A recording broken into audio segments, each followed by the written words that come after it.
Case 39 from the Book of Serenity. A monk asked Joshu, "I have just entered the monastery. Please give me some guidance." Joshu said, "Have you had breakfast yet?" The monk says, "Yes, I've eaten." Joshu said, "Then go wash your bowl."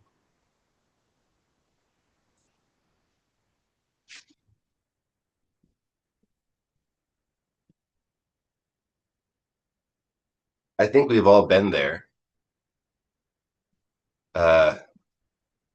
Hey, you seem to be in charge around here. Can you tell me what to do, please? I'm new. I don't know what's happening exactly. Can you show me the ropes? I also think we've all been there when we show up at a practice space like this, or like these. When we first go to monastery, first go to temple, first go to Zen center, and we think, oh, everything is about to open up. The profound illumination of all beings and all things throughout all space and time is going to come right for me right now. Joshu never has that and doesn't have much time for it. Joshu's practice is very, very simple. Have you eaten? Wash your bowl. This is for Joshu. I believe I never met him. This is for Joshu what the true meaning of our practice is. Simply put, no frills, no glory, no good kids and bad kids, accelerated readers and slow learners. Simply, if you eat, and you will eat, wash your bowl. There's a reading I want to be careful of this koan. There's a very popular, ethos in the culture right now, which is something to the effect of, when you wake up, just make your bed and everything will be fine after that. Sort of a pull yourself up from your bootstraps kind of an ethos. This is not what Joshu means when he says wash your bowl. This is, I'm doing it myself. This is, I'm independent. This is, I at least can fall back on having made my bed. Joshu is not guiding us towards anything independent. What he's guiding us towards is that we eat together, and that even in our togetherness, there is still individuality. Wash your bowl. But what is this bowl he speaks of? The bowl is one of the two things that is required by Shakyamuni Buddha to become a monk. The other is the robe. Bowl. He directs this young monk back towards the ancient lineage, what Shakyamuni Buddha refers to as the essentials, the robe and the bowl. Please take care of this, what has been passed down from generation to generation. Please wash this bowl. Whose bowl? Well, right now it's yours. You just ate out of it. You're the one that had breakfast. I love that the text also says breakfast instead of just meal or have you eaten. There's something very comforting about that to me.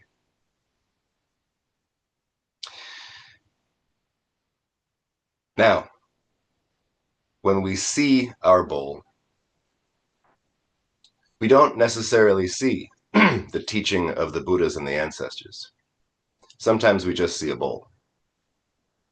Sometimes when we see our bowl, we see the vast network of all beings that are present inside and a part of the bowl itself.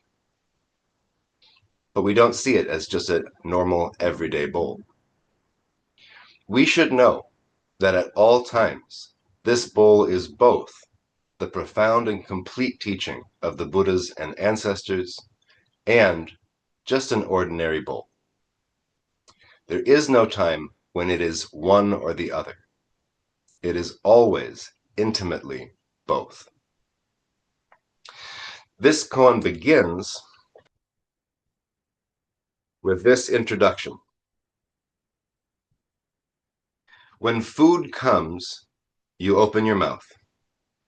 When sleep comes, you close your eyes. As you wash your face, you find your nose. When you take off your shoes, you feel your feet.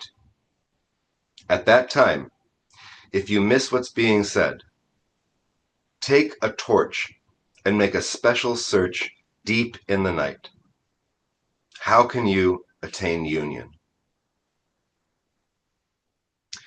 This is very complex, so let me read it one more time. When food comes, you open your mouth. When sleep comes, you close your eyes. As you wash your face, you find your nose. When you take off your shoes, you feel your feet. At that time, if you miss what's being said, take a torch and make a special search deep in the night. How can you attain union?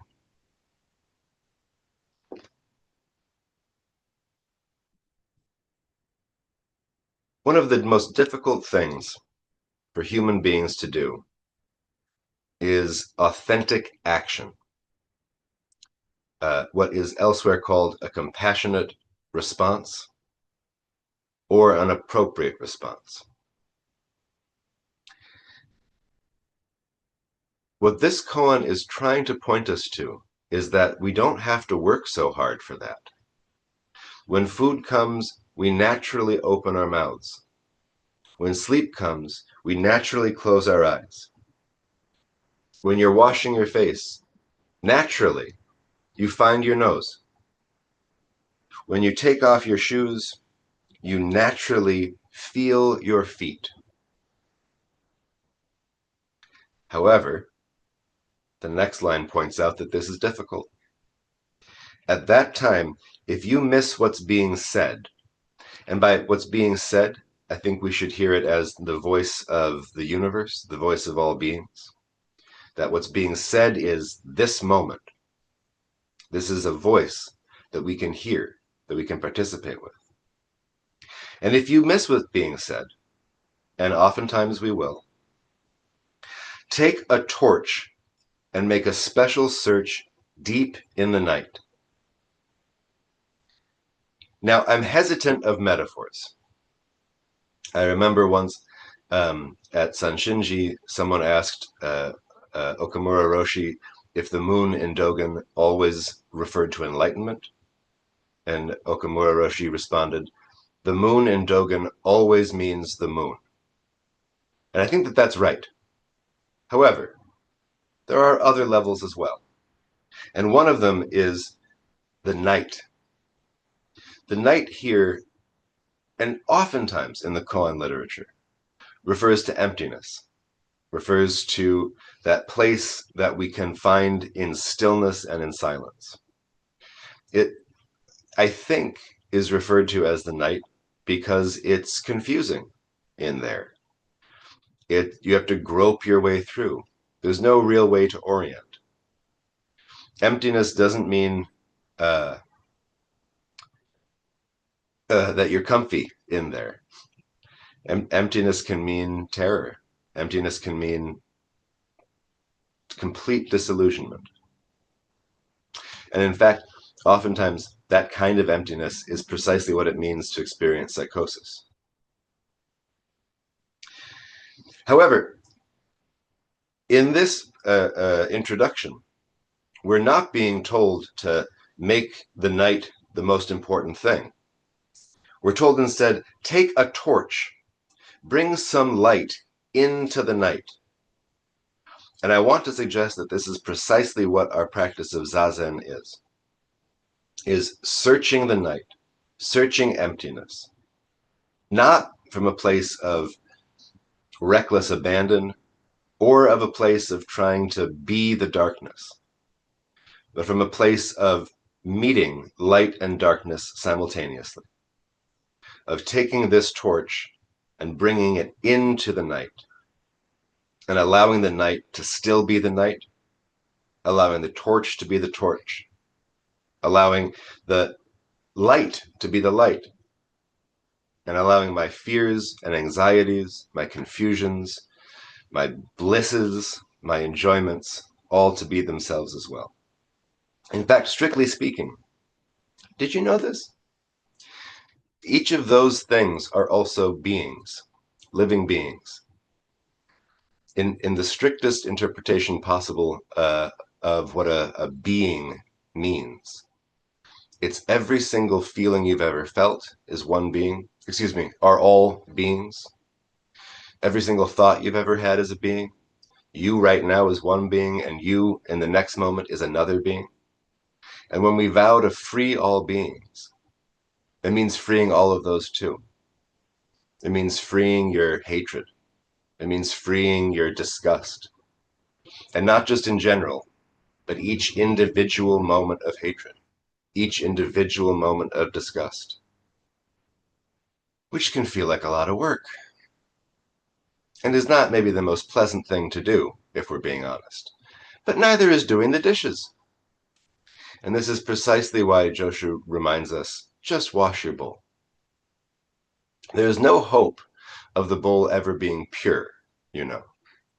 If the bowl remained pure, it would be useless. You wouldn't be able to eat out of it. You wouldn't put any rice gruel in there. You wouldn't put any chili in there, depending on what you like to eat. Or cereal, or oatmeal. That would taint it. Our practice is to taint it, is to bring the kind of yucky into what we're doing, and then wash the bowl, which does not mean to get rid of the thing that's in there. And in fact, for those of you that have experienced oryoki eating, when we wash the bowl, we drink it, and we offer what has been left over in the bowl to the hungry ghosts, those beings that have a really hard time accepting nourishment, those beings that always want something, but never really know what they want, and every single thing that they get just is awful. By those beings, I don't mean to exclude myself from that. I am often a hungry ghost. In the 6 realms of existence, I'm also often a hell being. I'm often an animal. I'm sometimes a human. I maybe am a fighting god more often than I would like to admit. And sometimes I experience the heavenly realms. But no matter what, that taint of use, that contamination of reality is always present. And we're called in the back and forth, the call and response of our practice, to eat our breakfast and wash our bowl simultaneously.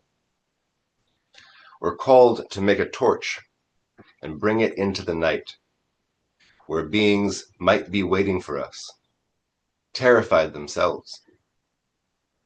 We're called to help them to find some kind of a way. And this final question, how can you attain union? I want to suggest is not praising union, is not saying, how do you get there? How are you finally going to get to union? More like a rhetorical question. How could you ever experience union where you dissolve and become just completely part of the whole? You already are. You know, I have bad news for you, actually. This is union. You're experiencing it right now. You are actually in the universe, and the universe actually is in you. But there's no greater thing than that. There's no place that you arrive at where all of a sudden, oh, it feels so wonderful here forever and ever, amen. We want that, and we'll continue to want that. My God, I wish that that was true. It sounds fantastic. But that's never where we wind up. There will always be another bowl to wash. There will always be another breakfast to have. until there's not, until we pass on from this world. And at that moment, all that's left is bowl and breakfast. All that's left is torch and night. We leave behind these traces so that others can continue this bizarre practice of living that we exist in. There's a poem that accompanies this.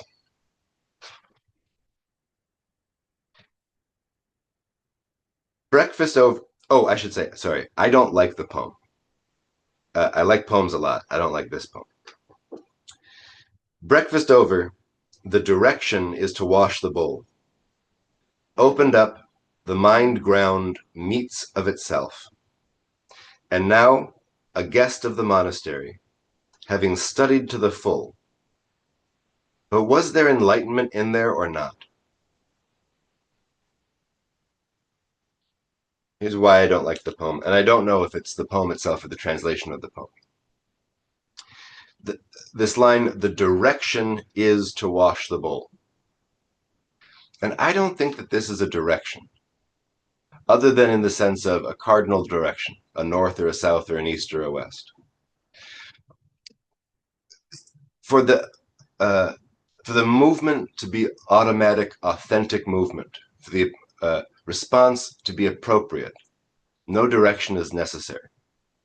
And what I think Joshu is saying is not go over there and wash your bowl, but you actually already know.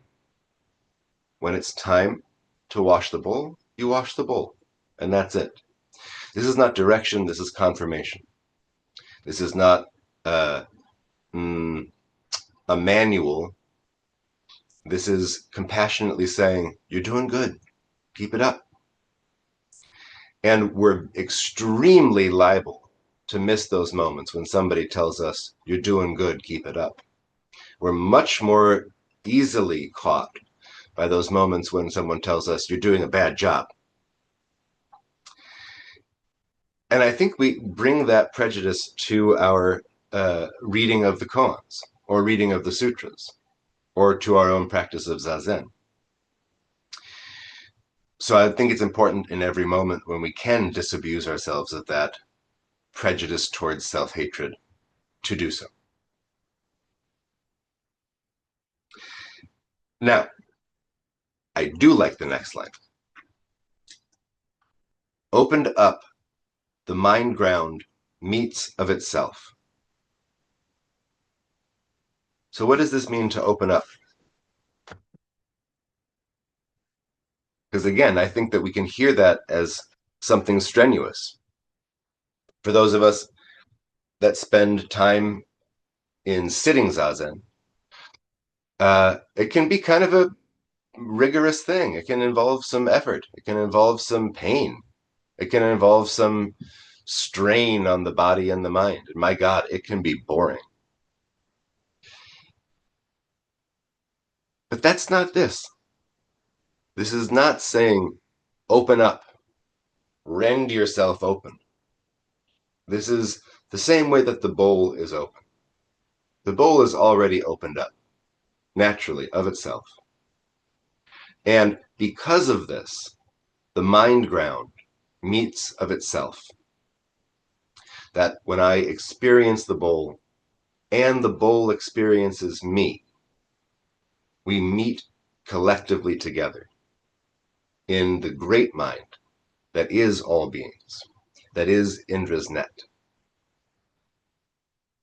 And now a guest of the monastery, having studied to the full. I initially also balked at the word guest of the monastery in here, as though this young monk had less of a right to be in the monastery than Joshu did, or as though he was a guest simply. However, I've grown to like it, because we ought to remember that in every room, in every home, in every monastery, in every hut, we are guests. And there is a way of respectful behavior that we can engage in. In the Zendo, it's by observing our forms or, when the time calls for it, by not observing our forms. In our zazen, it's by either letting go or going with whatever arises.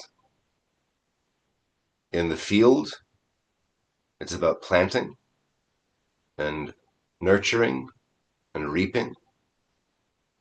And in the kitchen, it's about cooking and serving and washing. This is what it means to study to the full. This is how we are able to be good guests. Or actually, forget that. Goodness, I think, really screws everything up as a concept. This is how we're able to be guests in a reciprocal way. This is how we're able to be guests and experience the emptiness of the three wheels, giver, receiver, and gift. And then this final line, but was there enlightenment there or not? Strictly speaking, no. There was no enlightenment there. Enlightenment is here and there, without here and there, or in between. Now, actually, I say that as though I know what enlightenment is. One, I don't. If I did, it wouldn't be enlightenment. Two, I sort of dislike the word because it has a whole lot of historical and pop cultural baggage that I don't think we're going to really get over, at least in my generation or my lifetime. But nonetheless, provisionally, it's useful in the poem. Was enlightenment, was great awakening, was complete letting go, was full integration, there or not?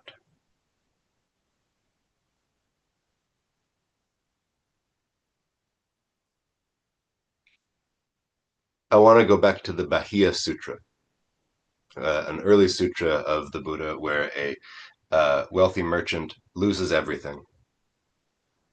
And because he loses everything, he goes and lives in a cave. I wish more wealthy merchants would do that these days. I think it'd be good for everybody, and I wouldn't mind spending some time hanging out in a cave with them. And because he's hanging out in the cave, the local villagers start to think he's a holy person. He must be some sort of great teacher to have given up the world like that, even though it was completely circumstantial and he never really made the decision. And so they start going to him and they start asking him for spiritual advice, and he gives it to them. And again, by circumstance, he happens to be pretty good at it. And the people start bringing him offerings, and he starts, being kind of a good holy guy. Until Indra, whose net we're all a part of, shows up and he says, you really shouldn't fool people like that. Like, yeah, you're doing a good job, but if you want to do this, don't you think you should be responsible? And to his credit, Bahia says, yeah, that's a good idea. What should I do? And Indra says, well, you're in luck. Only 7 days away, if you're walking, there's this guy called Shakyamuni Buddha, and he's teaching and awakening beings. Go see if he can help you. And without another thought, Bahia gets up and walks 7 days straight to the Buddha, or to where he thinks the Buddha is, to the Buddha's camp. But the Buddha's not there. The Buddha's down in town. It's early in the morning, and the Buddha's doing his alms practice. He's begging. And the monks in the camp say, just wait for him to get back. And Bahia says, no, I'm not, there's no way. I've walked 7 days, I'm going down, I'm going to talk to him right now. So he goes down into town and he finds the Buddha, and he says, and in the sutra is a very long list of honorifics. Thus come one, world honored one, etc., etc., etc. Please give me your teaching. And the Buddha says, more or less, what are you doing? This is not the time for that. I'll teach you later. And Bahia says, world honored one, thus come one, long list of honorifics. Please give me your teaching. And the Buddha says, I told you, this is not the right time. Like, you're not observing the correct form here. I'm in the middle of something. And Bahia says, world honored one, thus come one, this huge long list of honorifics. Please, I beg of you, give me your teaching.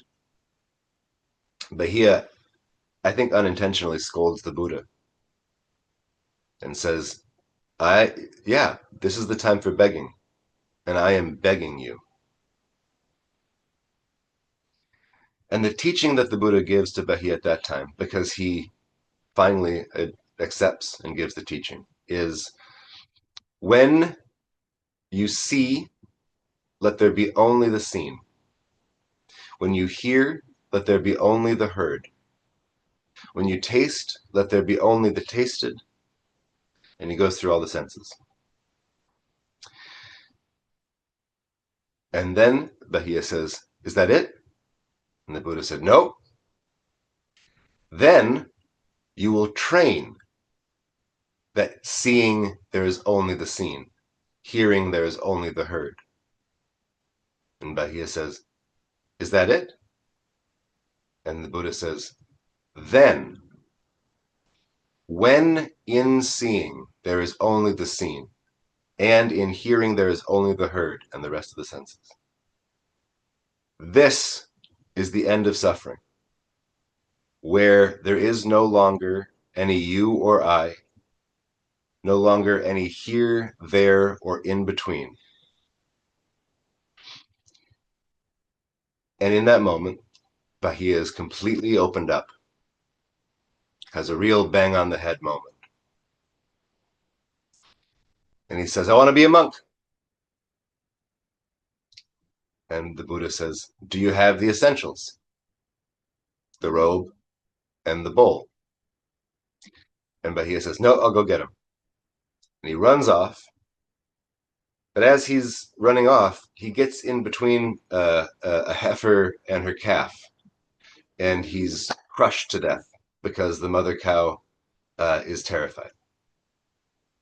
And all the monks hear about this and they come to the Buddha and they say, oh, it's so horrible. He was going to be such a good monk. And Buddha says, it's okay. He already got reborn in the Tashita heaven. He's going to do great. He's fine. He's good. But I think what happens to Bahia in that moment, as he's on his way to get his bowl, is the Buddha has just said to him, there is no longer any here or there or in between. And Bahia sees the cow and herd calf and thinks, well, there's no longer any you or I. There's no longer any in between. I can go wherever I want. And he gets between the mother and her child. And he's wrong, because even in absolute emptiness, even in universal reality, there is still the mother's love that protects her child. And he's crushed to death. He wasn't a great guest to that mother cow and her calf. He never got to even get his bowl. On behalf of Bahia, we can take up our bowl each morning, or our toast, or our bit of fruit, and engage in the great way of nourishing and being nourished by all beings. So when the poem ends, was there enlightenment there or not? I want to suggest no, there was not enlightenment there. You can't point your finger at it. You can't say here or there about it. And yet, even in this vast ocean of complete, perfect, unsurpassed enlightenment that we swim within, there is still bowl, there is still breakfast, and there is still washing your bowl. I'd like to leave it there and invite your comments, questions, challenges.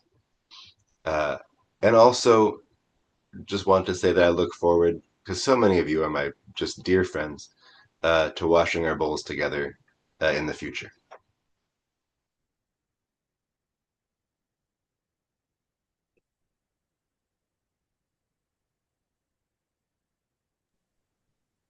So please raise your virtual hand or bring your voice into the circle as Genjo has invited us. Thank you.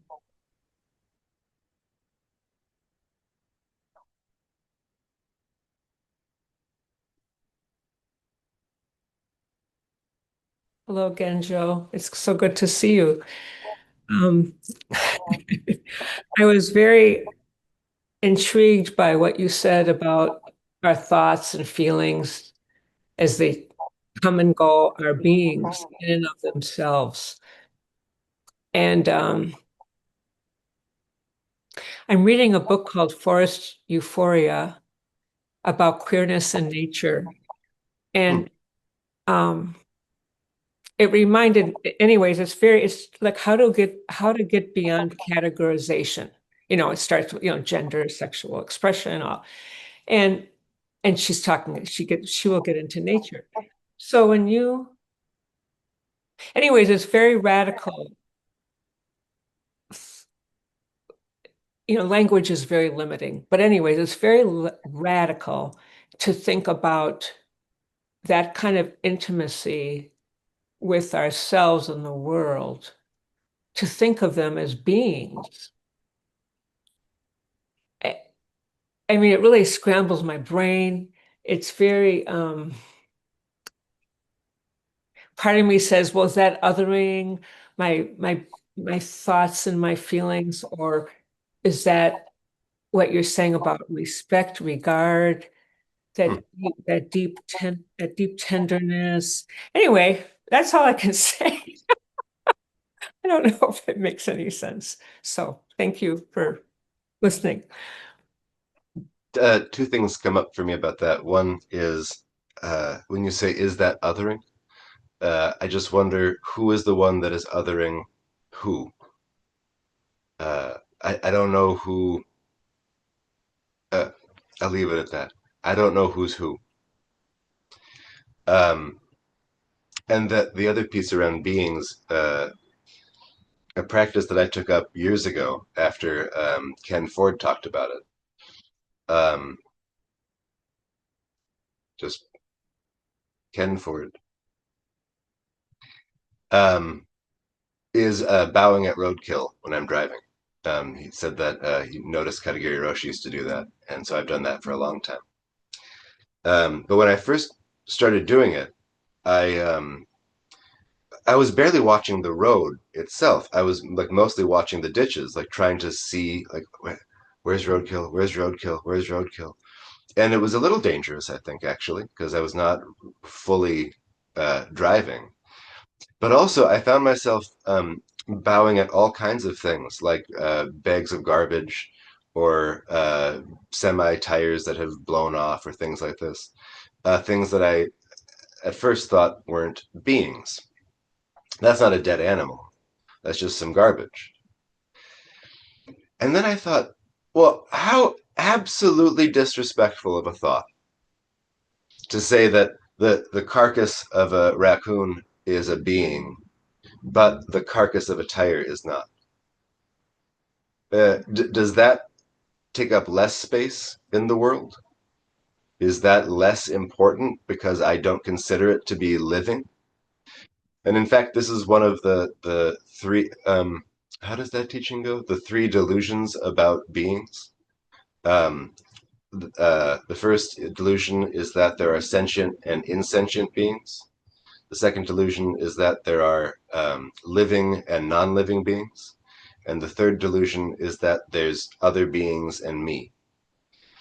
I think is how that goes. If I got that wrong and someone else knows, please correct me. Um, but those are really really difficult things to actually acknowledge as delusion. Now, when we acknowledge a delusion, that does not mean that we stop experiencing it. You know, I know very well.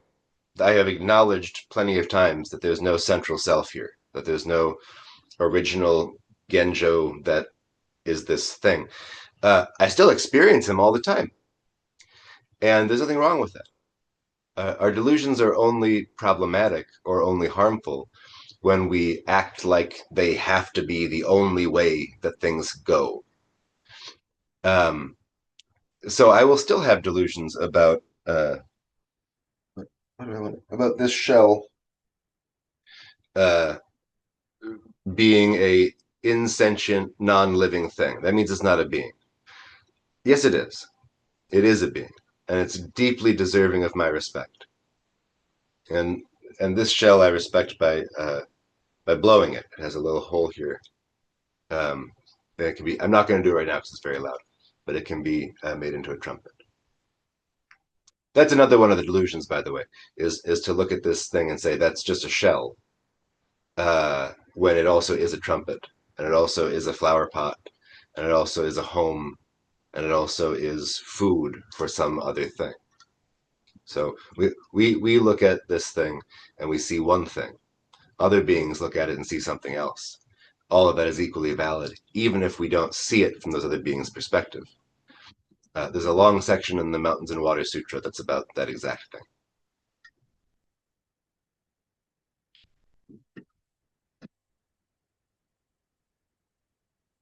I just realized this is probably the first talk I've ever given where I've gotten this long into it without having even referenced Dogen. So Mountains and Water Sutra. Now I've said Dogen. Now I'm happier.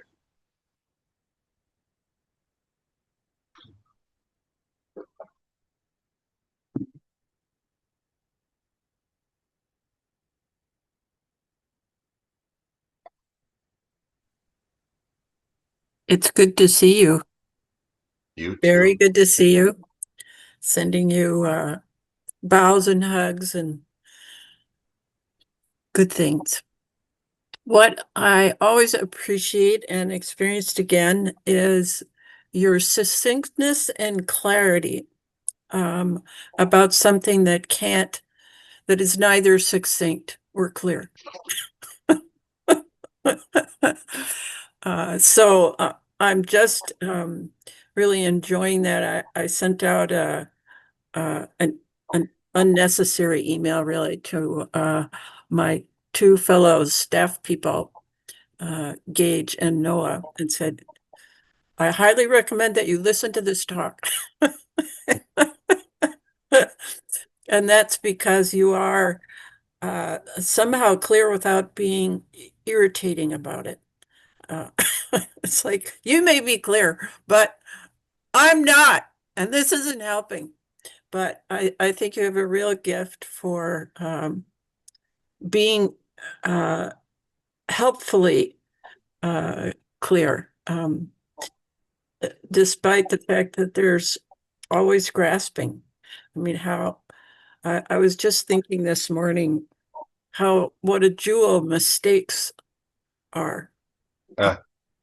Simply because without them, it would be impossible to realize what you're talking about. So I've been for a long time just trying to cultivate appreciation for every mistake, which I'd have to say I'm not an A student on that, but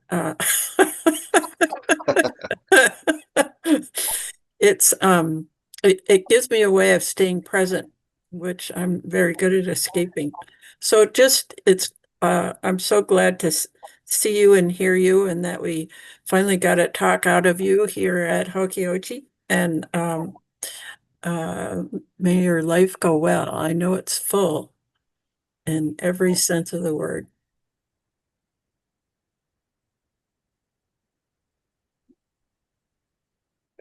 That's very, very moving to hear from you, Kyoku-san.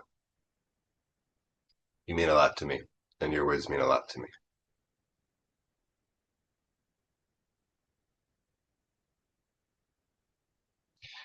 You said clear without being irritating, and I just want to be clear. I find myself very irritating sometimes, but I think we all share that feeling about ourselves.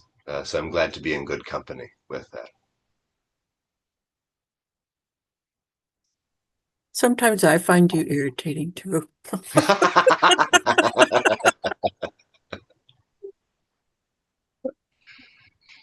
And I know, I've seen you be irritated with me. So Kyoku is my sewing teacher, and I don't know how to sew very well, and I don't have the patience for it that I would like. And I think she's seen me get very irritated about those things when those come up. But I did want to go back to the mistakes for a second, because I think mistakes are really, really useful, even though I don't entirely believe in them. They're only a mistake because we've had a delusion beforehand that it's supposed to be something else. Um, and that being said, as you say, we can learn a lot from our mistakes, both about what our delusions or imaginary is, but also about what we really do attach to. There's nothing that will show you what you're attaching to more clearly than having something rough that up. And so Dogen does very clearly say, I think in the Ehe Kuroku, success is delusion, loss is enlightenment. And I think this is very important for us. He also, he gets quoted sometimes in the, what's the name of it again? The Dignified Method of the Bodhisattva. He gets misquoted in there as saying that Zen practice is one continuous mistake. But what he actually says, I think, is much better. And what he says is, because because my faults are as great and as many as the gap between heaven and earth, my field of practice is vast and open. Nice. Nice. Yeah, I think in my own way of understanding and working with mistakes, being able to just be alert to that thought that, you know, sometimes you just feel it in your body. And being able to simply work with having that awareness and not abandoning it. So you really, in some ways, you really can't abandon anything. It just goes away by itself. But that is the part that I think is a value. It's like, first I have to understand, oh, this is an opportunity. And then I have to be willing to actually put energy and attention into it in order to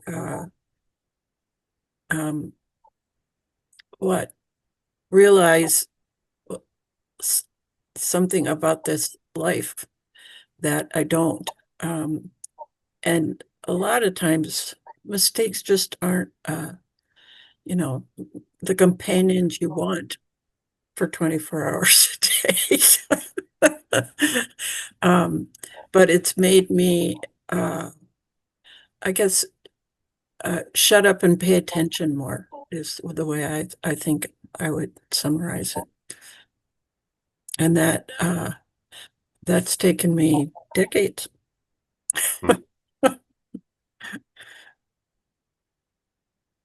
And that mistakes themselves are beings too. Beings that we want to abandon and who we have to come back to our bodhisattva vow of, I will not abandon you. Which to me actually is the core of the bodhisattva vows, is vowing, I will not abandon you. No matter who you are, no matter what you've done, no matter what I think of you, no matter where I'm at, I will not abandon you. Though everyone else may leave you in the lurch, I will not abandon you.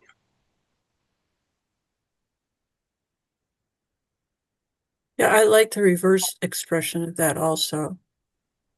I will hang in there, continuing, It's a kind of a commitment that's how it arises. That's how it arises for me in my practice. It's like, no, don't just have it say, oh yeah, right, and pass it by. Value it and include it, even though it's not an it, and it's already gone. But there's still the work to do. There was something that you said in your talk that reminded me of that. I appreciated that expression of it. I'm going to stop talking.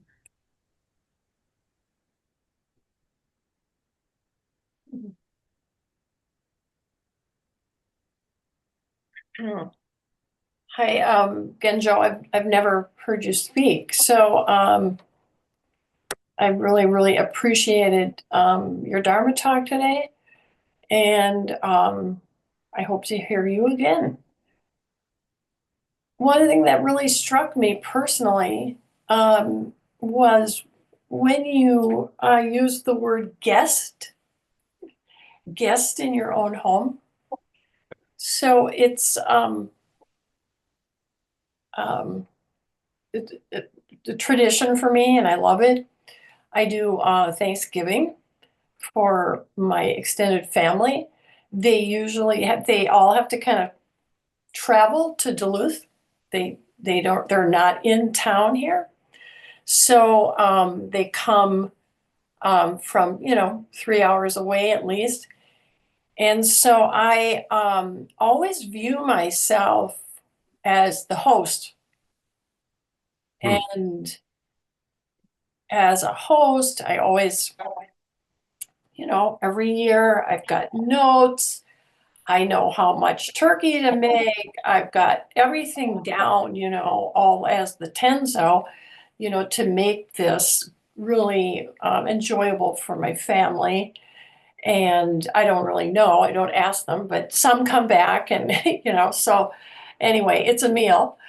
But what struck me, when you said guest in your own home, I tend to be quite judgmental and critical of myself as I'm preparing. That's part of the reason why I take notes every year. I want to make sure I've got, improve the recipes, make sure it's going to be good. And I've never really thought of myself as a guest in my own home. I think I'm a good guest in other people's homes. I learned from childhood. You go to someone else's house, you're polite, you clean up, you help do the dishes, you do this. And certainly you do this in retreats or sessions, or, you learn. But in my own home, I don't allow myself to be a guest. In the sense that it's appreciating. And I know that's that's sort of a concept, washing the bowl. It's being a guest for that bowl, washing it. And I don't generally practice that, being a guest in my own home when I'm preparing for other people. To come, I'm more self-critical because I'm the host. Could you comment more on guest and host? Or I'm not sure I made myself clear, but Yes. I appreciate that, because that really struck me. Thank you. Well, one thing, I guess I want to make a confession. I've been giving this talk on cleaning your bowl with a sink full of dishes. So I'm also maybe not the best at being a good guest in my own home. And there's no perfection to it either. That's one of the things that being a good host can also make us feel like we have to be perfect and make this perfect. But the worst thing we can do with Zen practice is to treat it as a practice of perfection. It's a practice of constant illumination. Unless we have a very, very soft view of what perfection means. There's a really beautiful story, a tea story, and maybe this refers a little bit to what you're talking about, of a tea master who is having a big shot come over for tea and says to their student, go out to the garden path and make sure that the garden path is perfect for the arrival of our honored guest. And so the student goes out and scrubs all the dirt and the moss off the rocks, rakes all of the leaves off the path, makes sure that all the stones are arranged in exactly, a symmetrical way, and then goes back to the teacher and says, look, it's perfect, come see. And the teacher looks at it and says, what have you done? And grabs the trees and shakes them so that leaves fall on the path, and kicks some mud up on the stones, and moves the things, kind of just scatters things, and says, this is what it's supposed to look like, natural, perfect. It's not supposed to look like your ideas of it,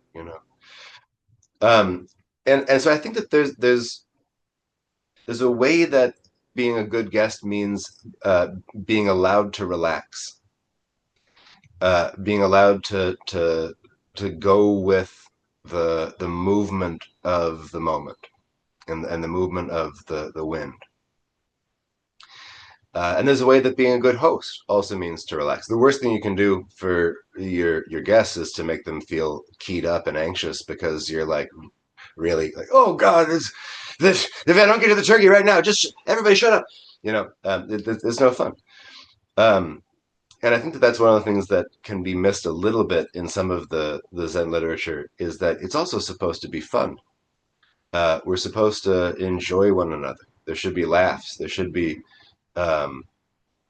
someone drops the Jello salad, and for the next 3 years we always talk about it because it was so funny. One of the great moments of Kyoku, may I tell a story about you?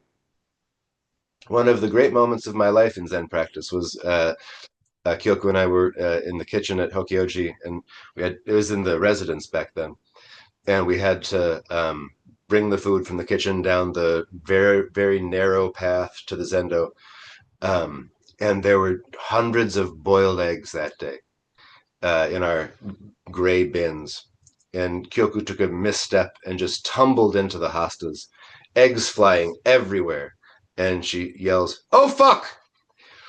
And we got her up, and we dusted her off, and we saved as many eggs as we could. But that is Zen practice, right? You fall over and you say, "Oh fuck," or the eggs are on the ground and you clean them up. That whatever the thing is, it just calls for the next moment. And the appropriate response is not trying to be somebody else. The appropriate response is being completely yourself in that moment exactly. I think it's in Each Moment is the Universe. Katagiri Roshi says that we talk a lot about detachment in Buddhism. He says, what do we mean by this detachment? He says, detachment means to attach to each and everything through and through. That we are completely integrated into everything, so that there's no separation between attachment and detachment. It's all one garment. I hear GD's voice saying seamless. And this is our path, not just of austerity or of quiet and silence. It's also our path of joy and delight.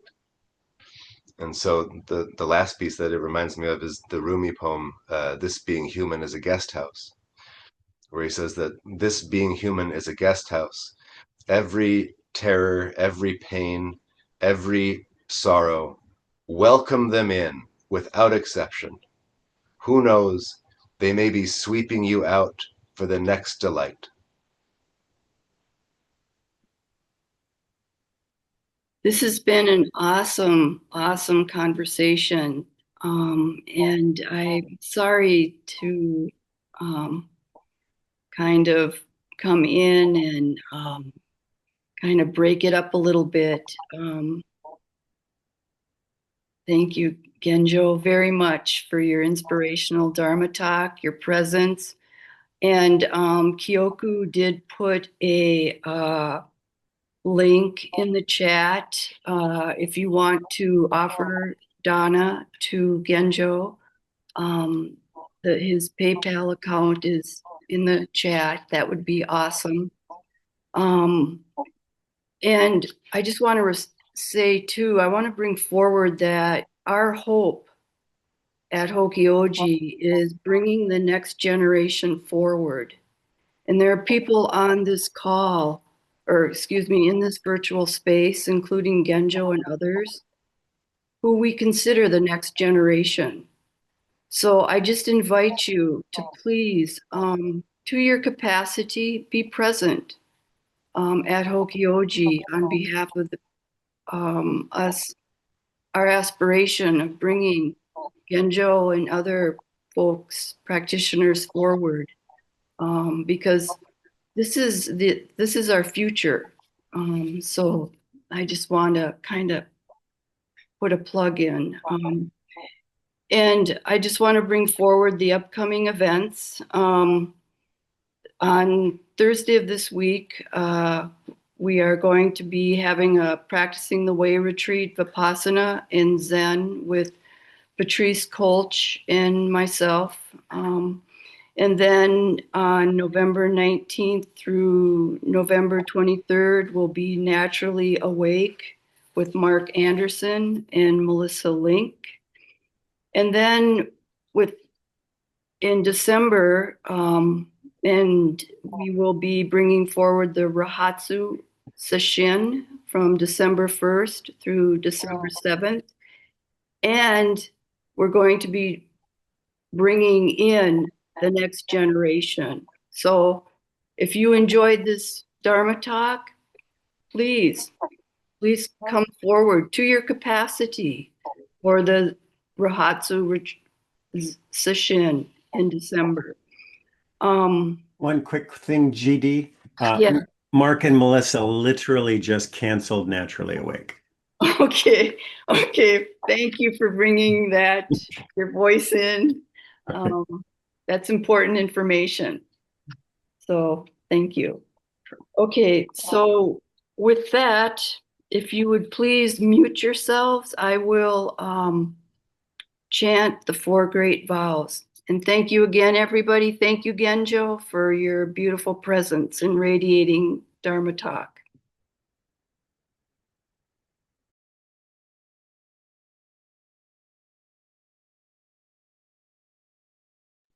Excuse me. Beings are numberless. I vow to free them. Delusions are inexhaustible. I vow to end them. Dharma gates are boundless. I vow to enter them. The Buddha way is unsurpassable. I vow to realize it. Thank you, everybody. Have a great day.